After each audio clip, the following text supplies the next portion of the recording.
Giving all praise, honor, and glory to Yahawah, BAHASHAM, YAHAWASHI, BAHASHAM, Rakakadash. Double honors to the apostles and the elders of Great Millstone, and the sincere shalom to the Akim that's out there pushing the sincerity and the truth and the sound doctrine.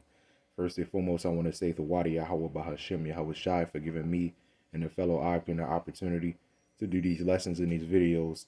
You know, the opportunity to go out there on the highways and on the hedges, all to edify and warn the nations of Israel, which are the so-called Negroes, the Latinos, and the Native Americans, the 12 tribes of Israel, the ones, the law, statutes, and commandments, as well as the promises were given to you. Shalom. So this is a really quick video on this article that had popped up. They said the unimaginable. The title of it is the unimaginable nightmare that haunts the world. Unimaginable. I mean, you just can't imagine it. Now, what is this unimaginable nightmare that haunts the world? When I saw that, I immediately thought, let's go on down. Let's read it. It says the world. I'm gonna read right here. I'm starting there. It says the world is shocked by the violence in Ukrainian cities besieged by Russian forces, which I don't understand why people are shocked at this situation. You got people sitting up there, prayers for Ukraine, prayers for this, prayers for that. But then at the same time, you know, these devils, the elder had went into all the wars, you know, that the US has been in. Just the US alone. You know. Just these people alone. And it's so many. There's no way you will be able to remember them all, man, because there's just so many. This devil is allowed to, you know, create 9/11. This devil is allowed to do all this stuff, but all of a sudden the world is shocked. What happened to the torment of the Israelites, man? We still being tormented, but what happened to that, man? You know, the torment of the Israelites. But the world is shocked by the violence. And it's like, you know, anyway, man, that's not the point. Or it is part of the point. But it comes to show you how much you have to dumb yourself down, which is a hard thing to do. How much you have to dumb yourself down around people out when you out in the world, man. Because it's just pathetic, man. It really is. You know, they could go around and bomb and set up embassies all around the world. But all of a sudden, Russia does one thing, which Russia, they Edomites too, so they just being devils. Putin is being the devil he always is, you know. But the point of this point, you know, is like, you know, they could, you know, U.S. can go around bomb people, you know, and launch airstrikes, and nobody has nothing to say. All right, nobody has nothing to say, and set up all these embassies all around the world. What the hell is Ukraine doing with the U.S.? You know, fucking side with the U.S. when they way over, they way too close, man. And that's the point Putin was, you know, is making. They way too damn close. They can't be here, you know, making deals with America, man. They can't be here.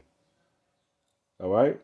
Anyway, it says as they suffer under indiscriminate mortar, bomb, and missile strikes, but these horrors could lead to something far worse: escalation to nuclear war. Now, now reading on, it says if we are going to avoid this ultimate catastrophe, we need to work urgently for the elimination of all nuclear weapons. So here's the thing, man. And see, now that, you know, America is you know, being, I guess you could say, threatened, I guess. You know, now suddenly they want to get rid of all nuclear weapons. But America has always had nuclear weapons, so everybody can have nuclear. America is the only one that can have nuclear weapons, pretty much. You know, when the Middle Eastern countries was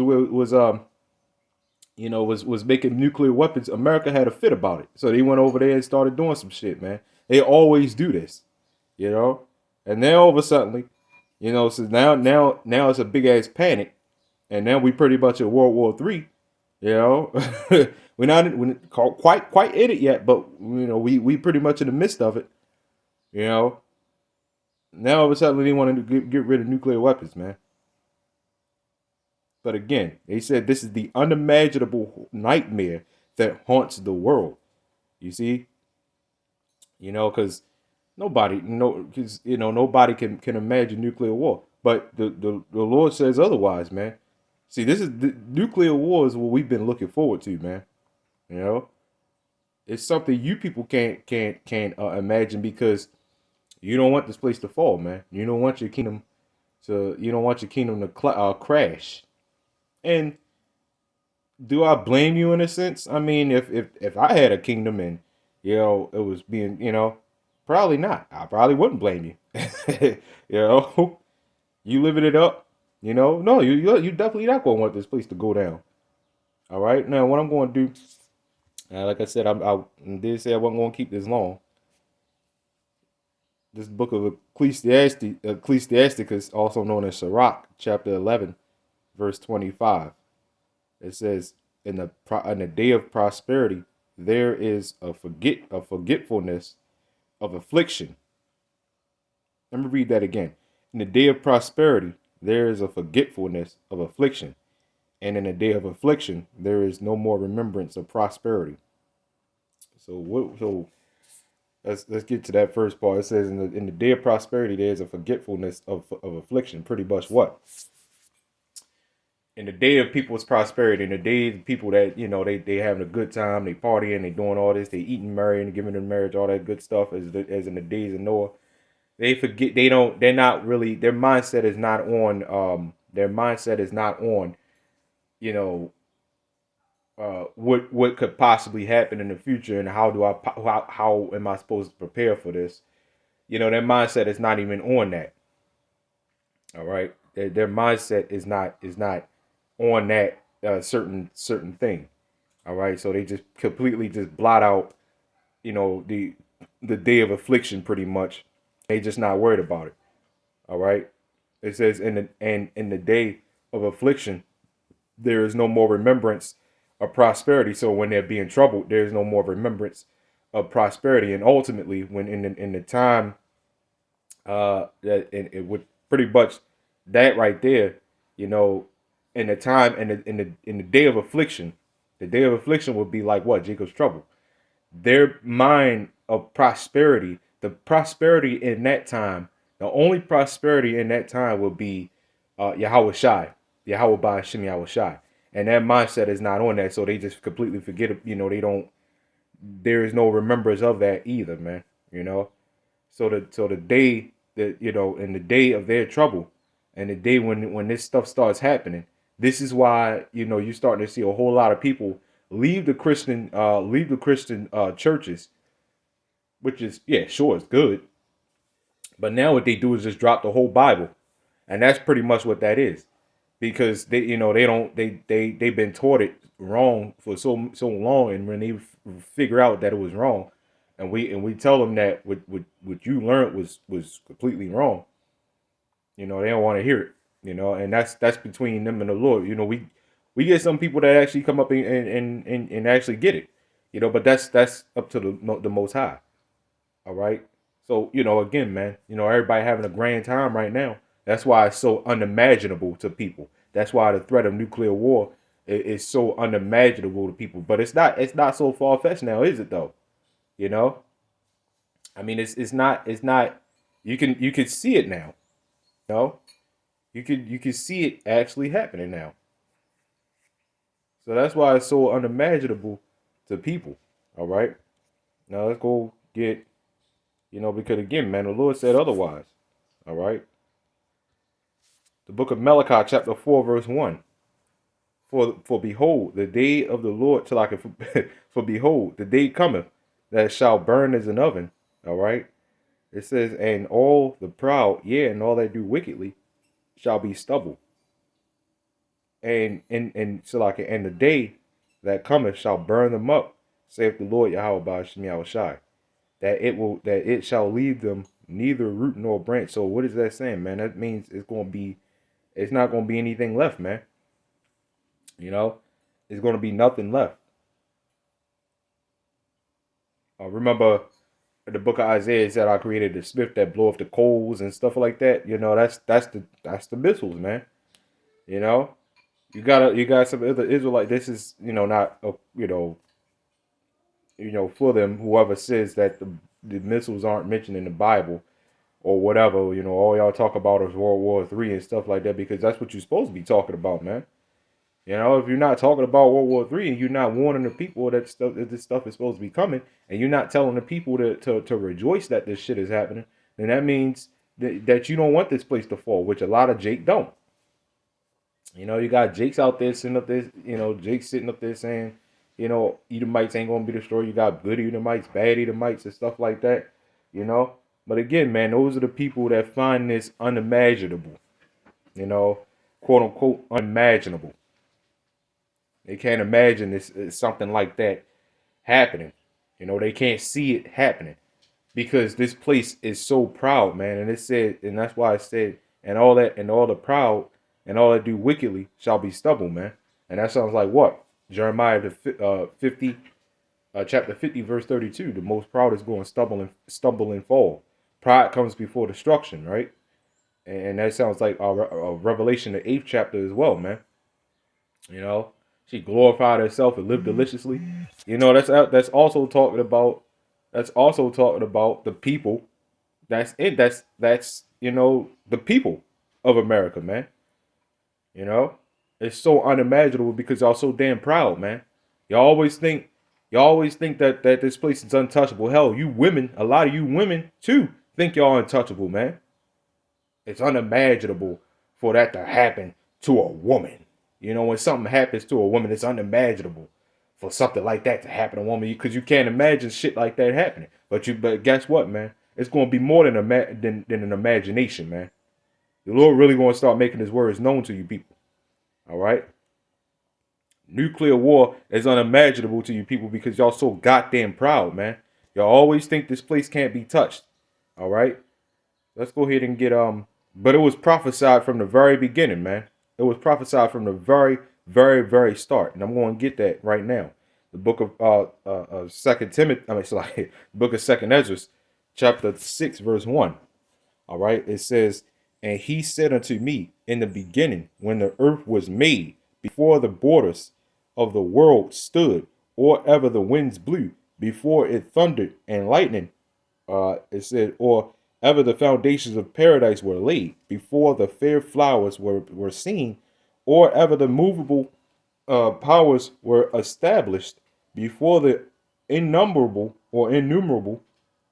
multitude of angels were gathered together, or ever the heights of the air were lifted, before the measures of firmament, right, were named, or ever the chimneys in was that Sion were hot." All right, that's before. Look, let's read on. It says, in the era the present. It's like in era the present years were sought out. All right, it said before. You talk about era, like era. That's talked about before. That's why I said in era the present years was sought out. So it said before the present years was sought out. All right. It sounds like a prophecy, right? It sounds like prophecy. It says or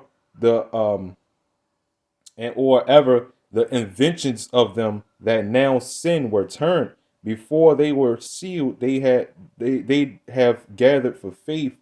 So like they have gathered faith for a treasure. So this is pretty much before everything, man. The Lord is Alpha and Omega, and as the book of Revelation says. All right, I believe the first chapter. All right, I think it was the first chapter, something like that. It says and it says, or let me read verse 5 again. It says, "And ere the present years were sought out." Again, that era is before. It says, "And or ever the inventions of them that now sin were turned, before they were sealed, they that have faith gathered." So like it, before they were sealed, that have gathered faith for a treasure. Who does that sound like? It says, "Then did I consider these things, and they all were made through me alone." Again, man, everything is prophesied from the very beginning since everything was created, man. That's what this scripture just now said. All right. It says, "Then did I consider these things, and they all were made through me alone, and through none other. By me also they shall be ended, and by none other." And that sounds like Isaiah, the 45th chapter. Remember? I created it's like a paraphrase, and I created good and evil, I created light and darkness. I the Lord do all these things. Remember that, right? Deuteronomy, I think the 32nd chapter. All right. Well, that's what it sounds like. And again, the Alpha and Omega. Let's read on. All right. It says, "Then answered I and said," verse 7.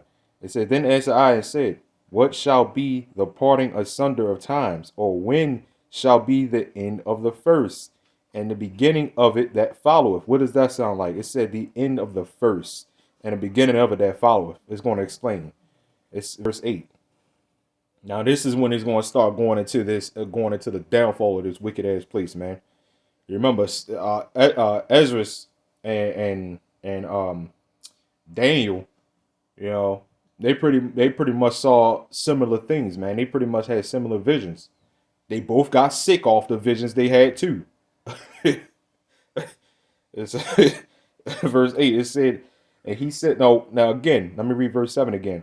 "Then answered I and said, what shall be the parting asunder of time?" So what is going to be these times that you're prophesying, man?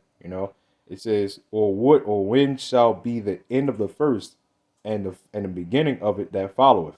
Verse 8. "And he said unto me, from Abraham unto Isaac, when Jacob and Esau were born of him, Jacob's hand held first the heel of Esau." Why did he hold Esau's heel? That's a very symbolic. And why does it keep pointing out that he grabbed Esau's heel? Why didn't he grab anything else? Right? It's going to explain. It's verse 9. "For Esau is the end of the world, and Jacob is the beginning of it that followeth." So that is your nuclear destruction. That is the Lord representing what? That sounds like Obadiah, the 17th, 18th verse. All right. That's what it sounds like. That's the Lord, that's Jacob overtaking Esau, man. When you grab the heel, that's the representation of him pulling him down, man. All right. Another thing too, because we at the heel. Remember the statue of all the empires, and who was prophesied to be the last who was prophesied to be the last Edomite superpower on the planet? The bear, which is the Medes, which is the modern day. You could go to Revelation. All right, the bear is the representation of the Medes, which are the Medes are the Russians, and the Russians are prophesied to be the last Edomite superpower, man. Over America. Over America. So this is why you get people fearing now. Now everybody's in the uproar. You got a lot of people. You still got denial still going on because people don't want this to happen. That's why they keep labeling it unimaginable, because people can't imagine this stuff happen. Because again, y'all proud, and the proud is gonna be stubble, man. All right. America is proud as shit, and the people of America is proud as shit, and especially our Israelite counterparts, man. Our women, proud as all living shit, man. All right, but that pride is getting ready to be wiped out. All right, that carelessness y'all got is getting ready to be wiped out. Giving all praise, honor, glory to YAHAWASHI.